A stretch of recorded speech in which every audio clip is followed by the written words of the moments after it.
During the 2026 White House Correspondents' Dinner, armed security agents swarmed the Washington Hilton ballroom, shouting at guests to take cover as they pulled the president out of the room. 2 years earlier, a shooter bypassed the physical perimeter at a campaign rally in Butler, Pennsylvania, simply by finding an elevated angle that looked directly into the event space.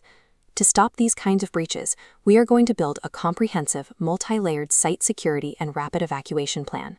We will audit physical perimeters, close technical loopholes, and train your staff to respond. Elite security details fail when they lack a coherent, actionable strategy. To start building yours, grab your facility's physical floor plan and your IT administrative credentials. Security professionals use a model called concentric circles. This divides your facility into 3 zones: the outer, middle, and inner perimeters.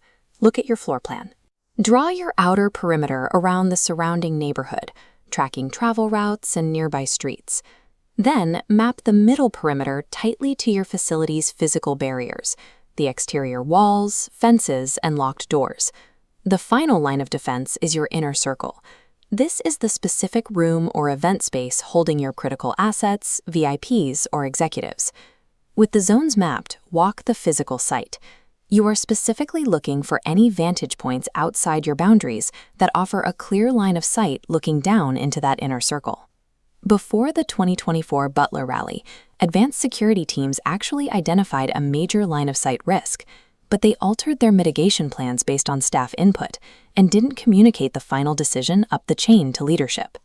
A red line on a map won't stop an attacker. If someone can exploit a 3-dimensional angle to strike your inner circle from afar, your designated boundaries are effectively meaningless. Next, pull up your facility's security and IT administrative portal. We need to harden your digital controls. Systematically check the passwords on your surveillance network. If any camera or node is still using the factory default password, change it immediately. Intruders routinely run scans for default IP camera credentials. If they find one, they can remotely manipulate your system and blind your surveillance feeds before they even step foot on the property. Go to your access control dashboard and turn on multi-factor authentication for every user. Finally, check your wireless alarm monitoring settings. Ensure that the system is actively running on encrypted communication protocols, so signal jammers can't interrupt the connection.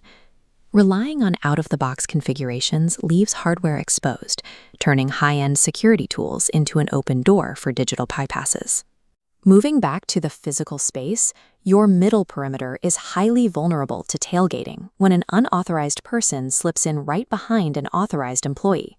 To block this, install physical barriers like turnstiles or speed gates at your choke points to physically force a single file entry. If you operate in a mixed-use venue where physical gates aren't an option, you must deploy manned security personnel at every access checkpoint. Train your frontline staff to actively challenge anyone who doesn't present valid ID or biometric authentication. Politeness has to take a back seat to facility safety. Look at this organizational chart from a major secured event. Securing a perimeter often involves coordinating across local police, venue staff, and federal entities like the Department of Homeland Security. All the steel turnstiles in the world mean nothing if your frontline staff allows social engineering to work, or if critical threat intelligence isn't shared across those agency lines. Now we map the emergency response. On your floor plan, draw clear primary and secondary evacuation routes leading directly out of the inner circle. Establish an immediate action protocol. During an active threat, staff need to know exactly how to direct people away from the danger zone. During the 2026 security incident at the Washington Hilton, security personnel immediately yelled for guests to duck and get under their tables. Loud, direct verbal commands save crucial seconds. The next phase is the physical extraction. Armed security isolates the threat, while the rest of the team guides VIPs and guests out through your pre-cleared secondary routes. A static physical defense can only delay an intruder. When a perimeter does fall, a practiced rapid evacuation protocol is what actually preserves human life. You now have a mapped 3-layer defense, encrypted digital controls, and clear evacuation routes. But setting this up is only the beginning. Maintaining facility security requires continuous site auditing and regular emergency drills.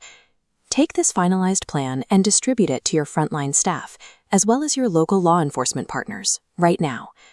By building defense in depth, you ensure that if one single layer of security fails, The next layer is already waiting to catch the threat.